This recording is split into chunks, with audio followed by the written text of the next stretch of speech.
Your body is a miracle, a weird, glitchy, sometimes embarrassing miracle. It breathes without asking, heals cuts like a tiny superhero, and digests an entire pizza while you're binge-watching crime documentaries. Truly inspiring, but it's also a confusing collection of parts that feel like they were designed during a group project in biology class where everyone did just enough not to fail. I mean, why do we get goosebumps when we're scared? Why do we have a tailbone but no tail? Why does the human body include a self-destructing tooth bonus round called wisdom teeth? There are body parts hanging out on your skeleton right now that once helped us survive saber-toothed tigers, jungle warfare, and raw root vegetables, but today their only job is to randomly hurt, make us uncomfortable, or serve as fun facts at parties. Imagine building a car with parts from a horse, a microwave, and a Nokia phone. That's your body. So today we're counting down the perfectly normal body, parts that are totally useless now, evolution's little leftovers that your body refuses to delete, even though they're just sitting there like expired apps on a prehistoric iPhone. Let's get into it before my appendix hears this and decides to retaliate. Number 9, wisdom teeth. Your mouth is a real estate nightmare. There's barely room for your existing teeth. And yet, sometime in your late teens or early 20s, your body decides to throw a dental house party and invite the most disruptive guests ever, wisdom teeth. These molars are the appendix of your mouth, obsolete, painful, and occasionally life-threatening. Back in caveman days, they were handy because people's diets were full of raw plants and mammoth jerky. Chewing through that prehistoric crud meant molars wore down fast and backup chompers came in handy. Now, thanks to modern dental hygiene and not eating tree bark for breakfast, your wisdom teeth mostly just pop in to say hi and destroy your jaw alignment on the way out. Also, fun fact, about 35% of people don't even develop wisdom teeth anymore. That's right, some of you are evolution's favorites. The rest of us had to schedule oral surgery, eat mashed potatoes for a week, and find out what our face looks like when it's the size of a cantaloupe. Basically, wisdom teeth are that one coworker who still uses fax machines and thinks they're bringing value to the team. Number 8, goosebumps. Goosebumps, nature's tiny braille message that says, I have no idea what I'm doing anymore. Once upon a time, goosebumps helped our ancestors look bigger and scarier when they were cold, angry, or encountering something trying to eat them. Like a cat puffing up to say, back off, predator! But you get goosebumps when you hear Adele hit a high note or walk into a slightly chilly grocery store. Your body's trying to fluff up your non-existent fur coat. Spoiler alert, you're not a woolly mammoth. Your erector pili muscles, yes, that's a real term, are still out here doing their best tugging on hair follicles like they're preparing you for battle while you're just watching a Pixar movie. So yeah, goosebumps are basically your body cosplaying as an animal. It hasn't been in 100,000 years. Good effort, team. Number 7, the appendix. Ah yes, the appendix. That shady little pouch hanging off your intestines like it owes you rent money. Once useful for digesting cellulose when we were eating like tree-dwelling vegans, the appendix now just kind of exists. It's the biological equivalent of a decorative chimney. Doesn't work, looks weird, occasionally tries to kill you.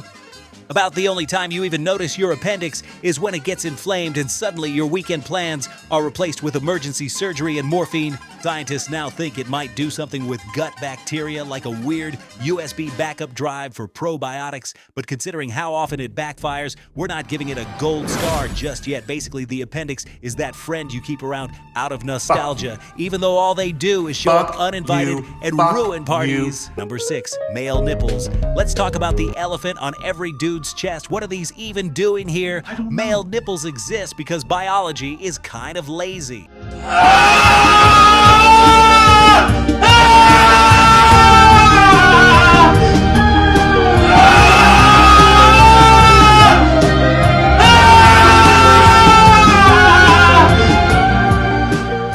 All human embryos start off with the same basic blueprint. Nipples get built early before hormones even decide if you're getting a uterus or a beard. So by the time testosterone shows up like, sup, we're going in a different direction, the body's like, too late, already made them, we're not starting over. Functionally, they're about as useful as a mute button on a lava lamp. There's no milk, no real purpose. They're just hanging out awkwardly twinning with women's chests, but with none of the functionality. In short, decorative leftovers like tassels on a lampshade, except way weirder if you stare too long. Number 5, tailbone. You had a tail. Yep, at one point in the womb, you were a tiny little shrimp-human hybrid with a tail like a Pixar character gone rogue. Then evolution hit the brakes and said, wait, we don't need that.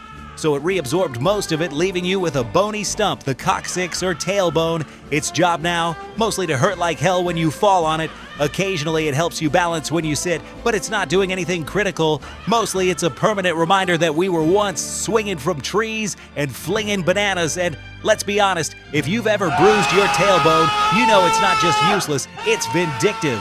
Number 4, body hair. Outside of your head, eyebrows, and maybe your eyelashes, your body hair is about as useful as dial-up internet. Originally, it was our natural insulation system, but now you've got central heating, puffer jackets, and the occasional full-body wax appointment. Your arm hair's biggest job is standing up dramatically when you get scared or cold. It doesn't even block UV rays effectively anymore. Meanwhile, it loves to sprout in weird places like your toes or back, just to remind you it's still there, like an unpaid intern trying to stay relevant. You shave it, wax it, laser it, and yet it returns like a clingy ex who just won't move on. Your body hair's purpose is now 90% aesthetic debate and 10% comedic plot device in movies. Number 3, third eyelid. Yup, you've got a third eyelid. Surprise! It's that tiny pinkish nub in the inner corner of your eye, technically called the plica semilunaris, which sounds like a spell from Harry Potter, but is really just a leftover from your bird and reptile ancestors. Back then, it was a fully functioning transparent eyelid that could sweep across the eye sideways to protect and moisten it without blinking. Birds still use it to this day. You, not so much. Now it just sits there doing absolutely nothing, like the appendix of your face. Your eye already has blinking and tears, so this little flap is like a third wheel on a date you didn't know was happening. If it disappeared tomorrow, you wouldn't even notice, unless someone made a really weird YouTube video about it, like this one. Number 2, Darwin's point. Go feel the top of your ear. If there's a tiny bump or ridge at the top, congrats, you have Darwin's point. If not, congrats again, you're probably not secretly part elf. This little point is a leftover from when ears needed to swivel and pick up sound like a radar dish. Some animals still do this. Your cat hears a cheese wrapper 2 rooms away and suddenly becomes a sonic weapon. You turn your head and say, what? 3 times. Darwin's point doesn't give you super hearing or help with anything except maybe catching rogue earbuds. It's basically the appendix of ear cartilage. But hey, if you're into cosplay or Vulcan aesthetics, maybe it's your best feature. Number 1, Palmaris Longus. Hold out your arm and touch your thumb to your pinky. See a tendon pop out in your wrist? That's your Palmaris Longus. Unless you don't have it, which about 14% of people don't, and you know what? They're totally fine. This muscle was once useful for climbing and gripping. Think swinging from trees or holding onto spears or your dignity during a saber-tooth attack. Now it's so unnecessary that surgeons often harvest it for reconstructive surgery. Your body literally uses it as a spare part. It doesn't improve grip strength. It doesn't make your hand faster. It's just there like a seatbelt in the middle of the back seat. Technically part of the design, but rarely used and kind of annoying. If evolution were a tech company, this would be the pre-installed app you can't delete. That's all for today. Just a friendly reminder that your body is a haunted museum full of discontinued features. Subscribe to see more weird stuff your body's been dragging around for no reason.